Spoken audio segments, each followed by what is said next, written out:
স্বামীর মৃত্যুর দিনে দীপুমণি একই কাণ্ড করে ফেললেন, যেটি দেখার পর সবাই অবাক হয়ে গেল।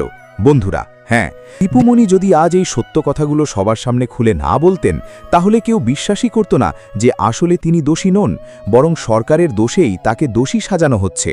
তিনি বলেন, আমি শিক্ষামন্ত্রী ছিলাম, কিন্তু আমার সত্যটা কি তোমরা কেউ জানতে চেয়েছ? আমাকে তোমরা বারবার দোষ দিচ্ছ। আমার কাছে সব প্রমাণ আছে, আমি সব প্রমাণ দেখিয়ে দেব। কিন্তু একটা কথা শুনে নাও, আমাদের দেশের শিক্ষা খাতে যে কাটমানিগুলো হয়েছে, তার মধ্যে সবচেয়ে বড় কাটমানি খেয়েছে মুরাদ। তোমরা তো মুরাদকে চেনোই। এই কাটমানির বিষয়ে আমি সরকারের কাছে বারবার আবেদন করতাম এবং বলতাম, এর ফলে আমাদের দেশের আগামী প্রজন্ম অনেক পিছিয়ে যাবে। এভাবে শিক্ষা ব্যবস্থাকে ধ্বংসের দিকে ঠেলে দেওয়া যায় না। তখন সরকারের ওপর মহল থেকে আমাকে একটা কথা বলা হয়েছিল যে, হে দীপু, তুমি কি জানো না, দেশের যুবক যুবতীরা, দেশের বাচ্চারা যদি প্রকৃত শিক্ষা পেয়ে যায়, তাহলে আমাদের সরকার কোনোভাবেই আর টিকবে না। সেদিন তারা আমাকে নিয়ে খুব মজাও উড়িয়েছিল। আমি জানি আজ তোমরা কেউ আমার কথা শুনবে না, কারণ তোমরা ভাববে আমি মিথ্যে বলছি। তাই আমি তোমাদের জন্য আজ সত্য প্রমাণ দেখাবো, কারণ আমার কাছে সেই দিনের ভিডিও ক্লিপটি আছে। বন্ধুরা, যখন তিনি রিপোর্টারদেরকে সেই ভিডিও ক্লিপটি দেখাচ্ছিলেন, তখন তিনি কান্নায় ভেঙে পড়েন। তিনি আক্ষেপ করে বলেন, আজ আমি 7 মাস ধরে জেলের মধ্যে আছি, খুব কষ্টের মধ্যে আছি, কিন্তু আমার কাছে কেউ আসেনি। সত্যি কথা বলতে গেলে আমি যখন ডাক্তার ছিলাম, তখন অনেক ভালো ছিলাম। আমার সবচেয়ে বড় ভুল ছিল আমার স্বামীর কথা শুনে ডাক্তারি পেশা ছেড়ে এই রাজনীতিতে আসা। এটাই আমার জীবনের সবচেয়ে বড় ভুল ছিল। কারণ আমি যখন ডাক্তার ছিলাম, আমার অন্যরকম একটা সম্মান ছিল। কিন্তু কথায় আছে না, টাকার লোভ বড় লোভ। আমি যদি সেই দিন টাকার লোভ না করতাম, তাহলে আজ আমাকে এত বড় অন্যায়ের মুখোমুখি হতে হতো না। দেশের এত জনগণের এত হত্যার দায় আমার কাঁধে নিতে হতো না। এ কথা বলতে বলতে তিনি হাউমাউ করে কেঁদে ফেলেন। তিনি আরও বলেন, যখন আমার স্বামী অসুস্থ ছিলেন, আমি বারবার আদালতকে বলেছিলাম যে আমাকে 2-4 দিনের জন্য আমার স্বামীর কাছে থাকতে দেওয়া হোক, কিন্তু তারা আমাকে সেই অনুমতি দেয়নি। আর তারা কিভাবে দেবে? তোমরা সবাই তো জানো, বিরোধী নেত্রী খালেদা জিয়া যখন অসুস্থ হয়ে গিয়েছিলেন, তার উপর আমাদের সরকারের দ্বারা কতই না টর্চার করা হয়েছিল। তারপরেও তাকে বিদেশে চিকিৎসার জন্য যেতে দেওয়া হয়নি। তাহলে তারা আমাকে কিভাবে ছাড়বে? আমি আজ এটা বড় মুখে বলতেও পারি না, আমার নিজেরই লজ্জা লাগে, কারণ একসময় আমাদের বিরোধী নতনেত্রীর সাথে ঠিক এমনটাই করা হয়েছিল। তবে আমি জানি আমার সত্য একদিন সবার সামনে চলে আসবে। একদিন প্রমাণিত হবে যে আমি নির্দোষ। আমি সেই আশাই বেঁচে আছি। জানি না সেটা কবে হবে। আজ আমার স্বামী চলে গেল, জানি না কবে আমিও এই দুনিয়া ছেড়ে চলে যাব। এই বলেই তিনি বিদায় নেন। বন্ধুরা, এখন আপনাদেরকে দীপুমণির সেই সব ভিডিওগুলো দেখাবো যে ভিডিওগুলো তার আইনজীবী প্রকাশ করেছেন। দীপুমণি কি আসলেই কাটমানি খেয়েছিলেন? কত মানুষের জীবন তিনি নষ্ট করেছিলেন? চলুন সরাসরি সেই ভিডিওগুলোই দেখে নিই তাহলে। স্ত্রীর হাজিরার দিন হুইল চেয়ারে করে আদালতে আসা লোকটা শেষ পর্যন্ত চলেই গেলেন। যাওয়ার দিন তাকেই দেখতে এলেন প্যারোল পাওয়া স্ত্রী, যিনি একসময় ক্ষমতাধর মন্ত্রী ছিলেন। দুজনের আবার দেখা হলো, এবার নিঃশ্বাস দূরত্বে, এত কাছে তবু এক জীবনের দূরত্বে। রাজনীতির রাজপথ ধ্রুপদী সুরের মূর্ছনা, সবকিছু ছাড়িয়ে দূরে, বহু দূরে। পেছনে পড়ে থাকলো রাজনীতি, সুর আর সুখী দাম্পত্যের বিরোহী গল্প। ডক্টর দীপুমণি এবং সুপ্রিম কোর্টের জ্যেষ্ঠ আইনজীবী তৌফিক নেওয়াজের দীর্ঘ দাম্পত্য শুরু হয় 80-র দশকের মাঝামাঝি সময়ে। তখন ঢাকা মেডিকেল কলেজে চিকিৎসা বিজ্ঞানের পাঠ নিচ্ছিলেন তরুণী দীপুমণি। ভাষা আন্দোলনকারী নেতা MA ওয়াদুদের কন্যা হওয়ায় তার মধ্যে ছিল রাজনৈতিক আবহ। অন্যদিকে অক্সফোর্ড ফেরত তরুণ আইনজীবী তৌফিক নেওয়াজ তখন আইনি অঙ্গনে নিজের অবস্থান তৈরি করছেন। তারা বিবাহ বন্ধনে আবদ্ধ হন।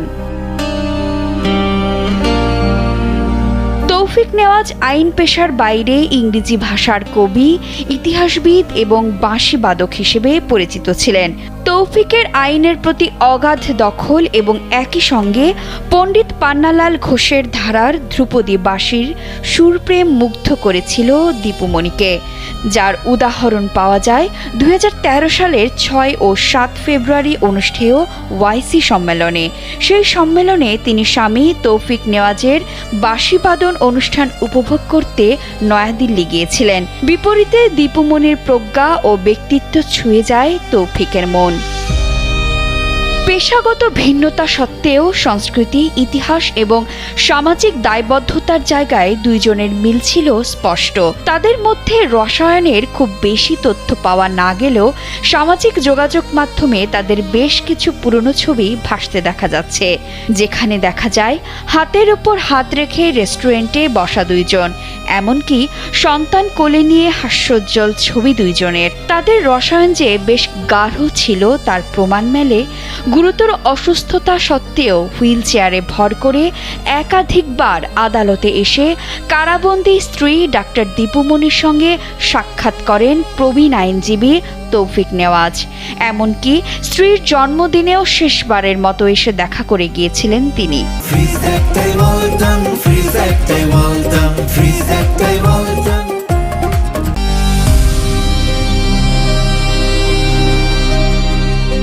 দাম্পত্য জীবনে দীপুমণি পরবর্তীতে লন্ডনে আইনি শিক্ষা গ্রহণ করেন এবং দেশের রাজনীতিতে শীর্ষ পদে আসীন হন। স্ত্রীকে উৎসাহিত করতে আন্তর্জাতিক মঞ্চেও তৌফিকের উপস্থিতি দেখা গেছে। দীর্ঘ 4 দশকের যৌথ জীবনে এই দম্পতির কোল আলো করে আসে 2 সন্তান, তৌকির রশিদ নেওয়াজ এবং তানি দীপাবলি। 2019 সালে স্ট্রোকে আক্রান্ত হন ব্যারিস্টার তৌফিক নেওয়াজ। এরপর দীর্ঘদিন ধরে কিডনি ও লিভারের নানা জটিলতায় ভুগছিলেন। গত 18 আগস্ট রাতে রাজধানীর গুলশানের কন্টিনেন্টাল হাসপাতালে চিকিৎসাধীন অবস্থায় 76 বছর বয়সে মারা যান তিনি।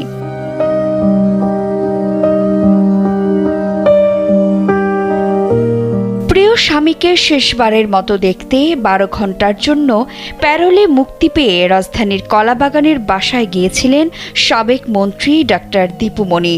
সকাল 6:15 মুন্সিগঞ্জ জেলা কারাগার থেকে কড়া পুলিশি নিরাপত্তায় প্রিজন ভ্যানে করে তাকে রাজধানী ঢাকার কলাবাগানের বাসার উদ্দেশ্যে নিয়ে যাওয়া হয়।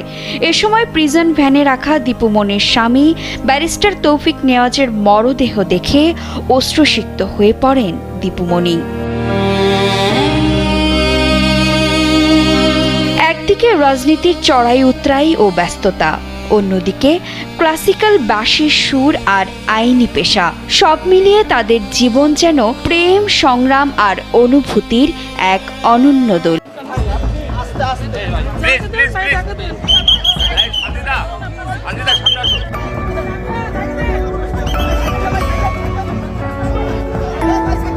হাসিনার জন্য স্বামীর মৃত্যুর সময় পাশে থাকতে পারিনি। সাংবাদিকদের সামনে হাউমাউ করে কেঁদে কেঁদে একই বললেন দীপুমণি।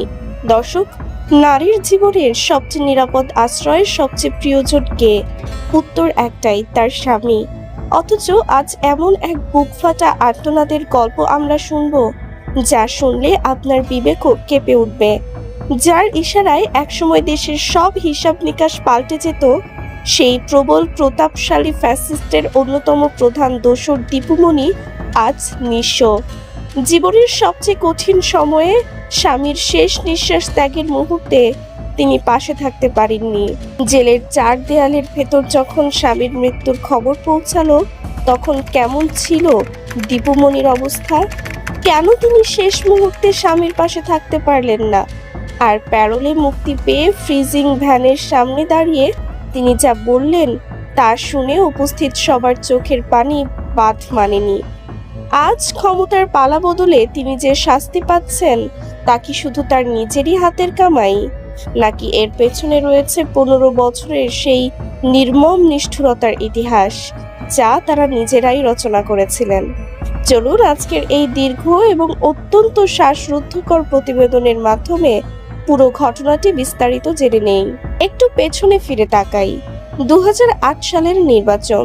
চারিদিকে যখন রাজনৈতিক হানাহানি, তখন হঠাৎ করেই সবার নজর কাড়লেন একজন নারী, ডক্টর দীপুমণি। সাদামাটা সুতির শাড়ি, চেহারায় কোনো অহংকার নেই, মুখে মিষ্টি হাসি আর অত্যন্ত মার্জিতভাবে কথা বলার ধরন। দেশের মানুষ তাকে আপন করে নিয়েছিল। তিনি হয়ে উঠেছিলেন অনেকেরই প্রিয় মুখ। কিন্তু কে জানতো এই সাদামাটা হাসির আড়ালে লুকিয়ে আছে এক নিষ্ঠুর ফ্যাসিবাদী সত্তা? ক্ষমতা টিকিয়ে রাখতে গিয়ে তিনি ধীরে ধীরে তার পথ হারিয়ে ফেললেন, পরিণত হলেন শেখ হাসিনার সবচেয়ে বিশ্বস্ত এবং অন্যতম নিষ্ঠুর এক দোসরে। অভিযোগ রয়েছে তার নির্দেশেই জুলাই আন্দোলনের সময় শত শত ছাত্র জনতার বুকের তাজা রক্তে রঞ্জিত হয়েছিল রাজপথ। কিন্তু আজ তিনি জেলের অন্ধকার প্রকোষ্ঠে বন্দী। 1 বছর আগে যে স্বামীকে তিনি শেষবারের মতো সুস্থ দেখেছিলেন, আজ সেই স্বামী তৌফিক নওয়াজ আর এই পৃথিবীতে নেই। জেলের ভেতর বসে যখন তিনি এই খবর পেলেন, তখন তার মনের অবস্থা কেমন হয়েছিল তা কেবল তিনি আর ওই জেলের 4 দেয়ালই জানে। এই আক্ষেপ তাকে ভেতরে ভেতরে হয়তো দুমড়ে মুচড়ে শেষ করে দিচ্ছে। ইস, শেখ হাসিনার কুবুদ্ধি শুনে যদি ক্ষমতা আঁকড়ে ধরতে গিয়ে ফ্যাসিস্টের ভূমিকায় অবতীর্ণ না হতাম, তাহলে আজ হয়তো স্বামীর শেষ সময়ে তার হাতটা ধরে রাখতে পারতাম। 12 ঘন্টার প্যারোলে মুক্তি পেয়ে যখন তিনি ফ্রিজিং ভ্যানের সামনে এলেন, তখন আর সেই দাপুটে মন্ত্রী দীপুমণিকে পাওয়া যায়নি। পাওয়া গেছে এক অসহায় নারীকে। সেখানে উপস্থিত সাংবাদিকদের সামনে তিনি হাউমাউ করে কেঁদে ফেলেন। হয়তো তিনি মনে মনে বলছিলেন, ক্ষমতার মোহে আমি কত বড় ভুল করেছি। তার এই কান্না হয়তো জেলের 4 দেয়াল পেরিয়ে কারো কানে পৌঁছাবে না, কিন্তু প্রকৃতির এই বিচার দেশের মানুষ ঠিকই দেখতে পাচ্ছে। দীপুমণির এই পরিণতির সাথে আরেকটি দৃশ্য দেশের মানুষের হৃদয় ছুঁয়েছে।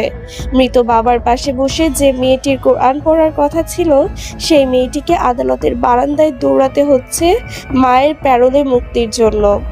দৃশ্যটি স্বাভাবিকভাবেই যে কোনো মানুষের মনে কষ্ট দেয়, কিন্তু দর্শক একটু দাঁড়ান, আবেগ আর রাজনৈতিক বাস্তবতা এক জিনিস নয়। দীপুমণির মেয়ের এই দৌড়াদৌড়ি দেখে আজ অনেকেই মায়া কান্না কাঁদছেন। কিন্তু আপনারা কি ভুলে গেছেন গত 15 বছরে এই ফ্যাসিস্ট সরকার কি করেছিল?